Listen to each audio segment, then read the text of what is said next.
Hello everyone and welcome back to Lucky Loaders 15, where I'll be giving you 3 selections for tomorrow's racing. But before we get into them, I quickly just want to reflect on how our tips performed today. At the current time of recording, we still have one more selection to run tonight at Wolverhampton, so fingers crossed we can get a good result there. But away from that, it's not been a bad day. We had a winning nap at Catterick with Omar Moretti. He was pretty solid in the market all day and he put up a lovely display of jumping, I thought, at Catterick. He was always going pretty well.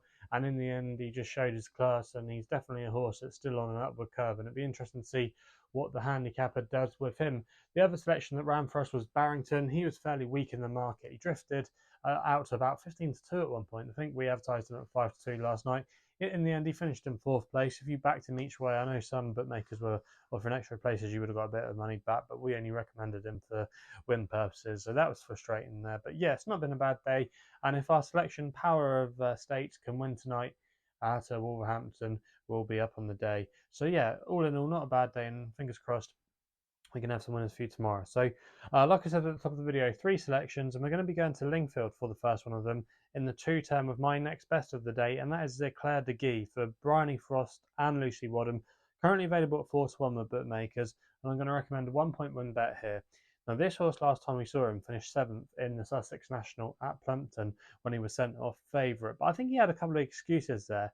There might have been a problem with his wind, because hence he's going to be returning from wind surgery tomorrow. But I just ultimately don't think he was suited by the nature of the track. It can be a track that favours speedier types, Plumpton. It can be quite sharp, especially when you're coming down the hill and then on the swing into the home straight. Maybe he just wasn't suited by the nature of that course. And a more galloping track like Lingfield, stiffer track, would definitely be more to his advantage. Now, he's now down to a mark of 122, which on some of his old form isn't bad, and he bounced back last year after having a wind up. He did a no-show last year, but then when he returned from wind surgery, he ran a really good race behind Eclair Surf, who went on to win the Betfred Classic Chase at Warwick this year. So that wasn't actually a bad run in the context then last season.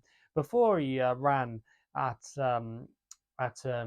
Plumpton last time out in his penultimate start, he wasn't that far beaten behind the likes of Dacia Aber and Highland Hunter. Both have subsequently ran good races, and he wasn't, like I say, disgraced, and he was staying on quite strongly. He just probably didn't have the class of them two on the day, but this is definitely a step down from that race. And off a mark of 122, he can be fairly competitive. He's a horse that really likes an extreme test of stamina. He feels like he's been around for a while. I remember seeing him once. I think he might have won the Southern National at Fontwell a couple of years ago. I think I was there that day. But he's still only an 8-year-old. He loves testing ground. He, like I say, loves these marathon trips. I think he's got a lot in his favour tomorrow. And if the wind surgery has had the effect like it did last season, I think he's a huge player in this race. And at 4-1, that's why he's going to be my next best of the day. We then go to the 3 of 5 at Ayr for the nap with a horse called Seemorelights at Edward Austin and Sandy Thompson. Edward Austin is able to claim £5 here, but this horse Seemorelights at 5-2, I didn't think he was a bad price there. I'm going to recommend a 1-point win bet. Now, last time we saw this horse, he won over this course and distance, and he's been raised by the handicapper £6 for that win, beating Crack Daninian, who's actually done all right for Jenny Candlish this year over fences. It's not a bad yardstick at all. And Seemorelights really did have him in his back pocket throughout. But with the claims of Edward Austin claiming 5 tomorrow, essentially he's only going to be £1 higher for his latest run, and he actually holds some of these rivals on form. Yes, he has to carry a big weight around, but I just think he's a horse at over 2 miles when the ground gets tested, and this is his ideal condition. Some of his old form from last season, when he was bumping into the likes of Elvis Mel and a couple of others, reads pretty well, and they're now rated in the high 130s, low 140s. He was up against some decent types.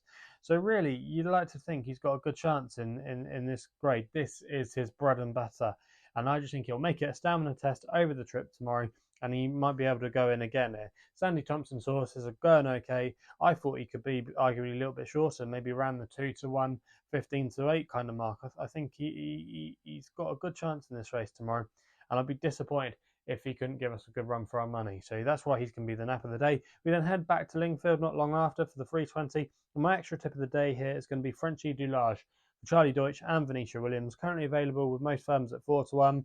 And I thought this horse had quite a good chance tomorrow of collecting the hat-trick. Now, he's won his last 2 starts at Chepstow and at Uttoxeter. Those have been over around about the 2.5 mile trip.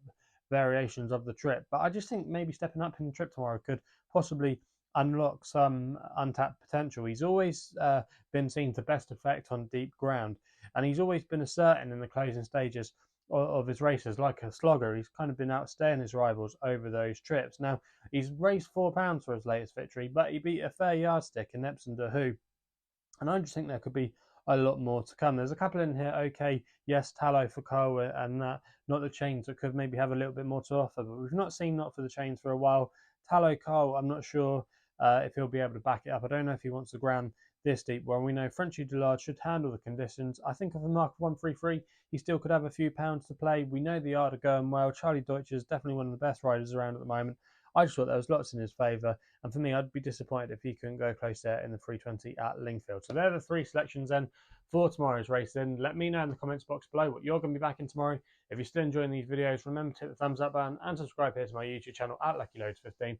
If you want to follow me on social media, Twitter is the best place to do so, where my handle is at LuckyLoader15. And if you want to find out a bit more about myself, my website is www.chrisloaderracing.co.uk. So please go responsibly. Hopefully we can have some winners for you tomorrow. We'll be seeing you soon.